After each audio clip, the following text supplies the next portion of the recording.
अब समझिए बेटा नई एडजस्टमेंट। अब हमारी एडजस्टमेंट है एक्रूड इनकम। एक्रूड इनकम का मतलब क्या होता है कि आपके पास आपने जो इनकम है वो तो आपने क्या कर लिया बच्चे, वो कर ली है आपने कमाई, बट आपके पास अभी मिली नहीं है। काम तो आप कर चुके हो लेकिन आपके पास वो आई नहीं है। तो बच्चे ये क्या हो गया आपका, इसको आप कह सकते हो आउटस्टैंडिंग इनकम, यानी कि वो इनकम जो अभी आपको मिली नहीं है। यानी कि ये वाली जो इनकम है, ये इनकम क्या है, ये इनकम आपकी बकाया है कि अभी आपको वो इनकम नहीं मिला है। और बच्चे आप इसको बोल सकते हैं income earn but not received. यानी कि आपने अर्निंग तो कर ली है बट आपको रिसीव्ड नहीं हुई है।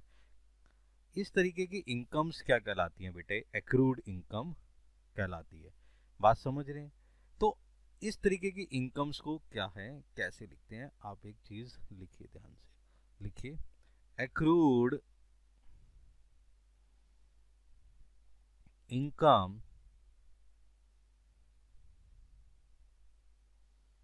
Are those income which have been earned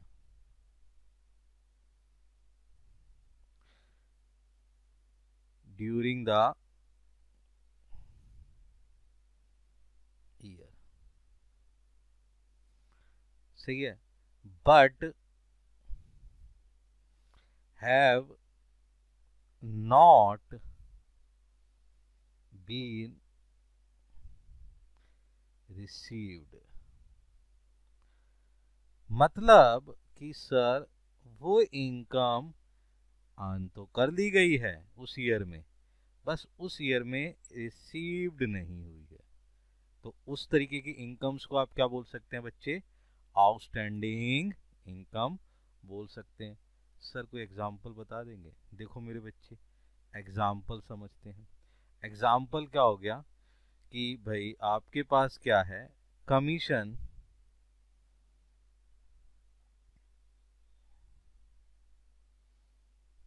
receivable, यानी कि अभी अभी आपको कमीशन मिलना है। सही है जी। दूसरा देख लेते हैं मेरे बच्चे, rent due not yet receive. यानी कि रेंट ड्यू तो हो गया, मिलना तो है बट अभी तक नहीं मिला। इस तरीके के जो एक्सपेंसेस होते हैं वो सारे के सारे एक्सपेंसेस आपके, सॉरी इनकम जो होती हैं वो सारी की सारी इनकम क्या कहलाती है मेरे बेटे, एक्रूड इनकम कहलाती है। अभी ध्यान रखिएगा जो एक्रूड इनकम है उसको आपने किस तरीके से शो ऑफ करना है। अब बड़े ध्यान से समझिए, पहले आप इसकी एडजस्टमेंट एंट्री को समझिएगा कि एडजस्टमेंट एंट्री होगी तो क्या होगी। इसकी expression accrued income account debit to income account. बच्चे ये जो इनकम है ये इनकम आपको क्या है, नहीं मिली, तो इस तरीके की एंट्री एडजस्टमेंट एंट्री पास की जाती है जिसका इफेक्ट देखेंगे। अब ये जो इफेक्ट है इसका इफेक्ट ट्रायल बैलेंस पे कैसे होता है और हम इसको फाइनल अकाउंट में किस तरीके से देखते हैं वो चीज समझते हैं बच्चे। देखो मेरे बेटे, आपको क्या होगा कि आपको एक इनकम दे रखी होगी, सही है जी। वो जो इनकम है वो क्या है आपकी आउटस्टैंडिंग है। तो आपने यहाँ पर देखना है, जैसे आपको रेंट दे रखा है, रेंट कितना दे रखा है आपको, रेंट दे रखा है सर 1500 रुपीज। अब बड़े ही ध्यान से समझिएगा कि जब आपको कोई भी इनकम दे रखी होती है तो मेरे बच्चे ट्रायल बैलेंस के क्रेडिट साइड पर दे रखी होती है, और यहाँ पर आपको एडजस्टमेंट गिवन है बच्चे। सर एडजस्टमेंट क्या है? एडजस्टमेंट गिवन है कि आपके पास एक्रूड रेंट, ये एक्रूड रेंट कितना है आपका? ये एक्रूड रेंट है 500 रुपीज। तो अब इस तरीके की जो इनकम है, इस तरीके की जो चीजें हैं, वो कैसे शो ऑफ करेंगे उसको समझने की कोशिश करिए। देखो बेटा, सबसे पहले समझो कि ये जो रेंट है ये कहाँ आता है? ये sir profit and loss account में आता है। तो इसका इफेक्ट चेक करते हैं। तो सबसे पहले मेरे बेटे आपने इसको ट्रेडिंग अकाउंट पे ना दिखा के प्रॉफिट एंड लॉस में क्या दिखाना है? Bye rent. सो रेंट कितना है? 1500 रुपीज। तो आपने इसका रेंट दिखाना है 1500। इसमें ये जो ऐड करना है मेरे बच्चे, क्या ऐड करना है? सर ऐड करना है आपने एक्रूड रेंट। ये जो एक्रूड रेंट है ये कितना है मेरे बेटे? 500। इसको ऐड करके आपने ये यहां पर शो कर देना है। आगे मेरे बेटे, अब इसका जो एक्रूड रेंट का सेकंड इफेक्ट है वो चेक करना है। अब एक्रूड रेंट है क्या? बताओ सच्ची, कि आपको वो रेंट मिलना है ना, बकाया है ना आपका, तो आपकी एसेट्स हो गई बेटे। तो आपने इसको यहां दिखाना है एक्रूड रेंट। कितना बेटे? 500 रुपीज। यानी कि अगर एडजस्टमेंट है तो उसके हिसाब से चेक करना है। तो ये जो चीज थी ये कहाँ जाएगी sir? Profit and loss account में।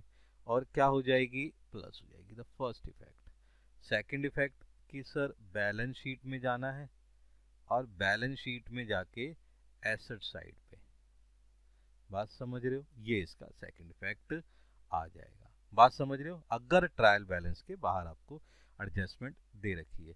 सर अगर जो एक्रूड इनकम है वो आपको दे रखी है, यानी कि ये मान के चलो एक्रूड रेंट है, ठीक है बच्चे, ये जो एक्रूड रेंट है ये गिवन है कहाँ पर? ट्रायल बैलेंस में। तो सर इसका क्या इफेक्ट होगा? ये एक सिंगल इफेक्ट होना चाहिए। तो अब आप समझते हैं इसको किस तरीके से शो करना है। इसका मतलब क्या है? अगर ट्रायल बैलेंस में गिवन है तो एडजस्टमेंट एंट्री आपकी पास आउट हो चुकी है। तो बच्चे अगर आपको इस तरीके से दे रखा है, मान के चलो आपको रेंट गिवन है। सर जी रेंट गिवन है, किस साइड है? इस साइड 1500 रुपीज आपको रेंट गिवन है, और यहीं पर आपको एक्रूड रेंट भी दे रखा है। ठीक है बच्चे, एक्रूड रेंट कितना है सर? 500 रुपीज। ठीक है, अब बेटे आपको कोई एडजस्टमेंट नहीं दे रखी रेंट के बात पे, तो अब इसका जो ट्रीटमेंट होगा वो कैसे करेंगे? तो बच्चे आपको पता है कि जो रेंट है वो तो प्रॉफिट एंड लॉस अकाउंट में जाएगा। तो बच्चे सीधा का सीधा आप क्या करेंगे? रेंट लिखेंगे। रेंट लिखेंगे यहाँ पर प्रॉफिट एंड लॉस अकाउंट में बाय रेंट। आपने लिखा बाय रेंट, कितना? 1500 रुपीज। और ये जो आपका एक्रूड रेंट है ये डायरेक्ट कहाँ चला जाएगा बच्चे? ये चला जाएगा आपका बैलेंस शीट के अंदर। एक्रूड रेंट कितना है मेरे बेटे? 500 रुपीज। तो आपने ये चीज समझी कि अगर कोई ट्रायल बैलेंस में एडजस्टमेंट गिवन है इस तरीके से, तो वो एक ही जगह इफेक्ट आएगी, वो सीधी की सीधी इफेक्ट कहाँ कर दी जाएगी? बैलेंस शीट के अंदर एसेट साइड में दिखा दिया जाएगा, और उसका जो मेन अकाउंट है वो अपने मेन आइटम में चला जाएगा। तो उस तरीके से आपने इस तरीके से समझना है बच्चे। अब इसकी प्रैक्टिस करिए मेरे बच्चे।